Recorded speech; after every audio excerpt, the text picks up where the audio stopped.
யூடியூப பாருங்க, தவறு எதுவும் கிடையாது. ஆனால் ஒருத்தருடைய செய்தி கேட்ட உடனே அதை நீங்க எப்படி எடுத்துக்கொள்றீங்க, எடுத்துக்கொள்ளுகிற விதம் எப்படி?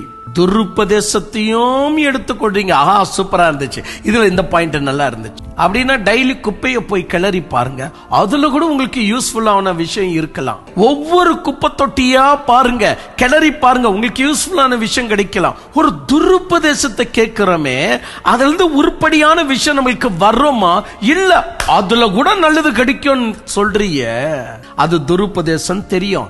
அது தேவனுடைய ஜீவனை நமக்குள்ள கொண்டு வராத உபதேசம் தெரியும். தெரிஞ்சு கூட அந்த யூடியூப்ல பார்த்துட்டு இருப்பாங்க, தெரிஞ்சு கூட அந்த புத்தகத்தை வாசிப்பாங்க, தெரிஞ்சு கூட அந்த இடத்துக்கு போவாங்க. கேட்டா நம்ம யாரையும் பகைச்சிக்க கூடாது இல்லையா? அவரும் இருக்கட்டும், அவரும் இருக்கட்டும். அதாவது எப்படின்னா, கபிரியேல் தூதனும் இருக்கட்டும், லூசிபரும் இருக்கட்டும், 2 பேரும் இருக்கட்டுமே அப்படின்னு சொல்ற மாதிரி.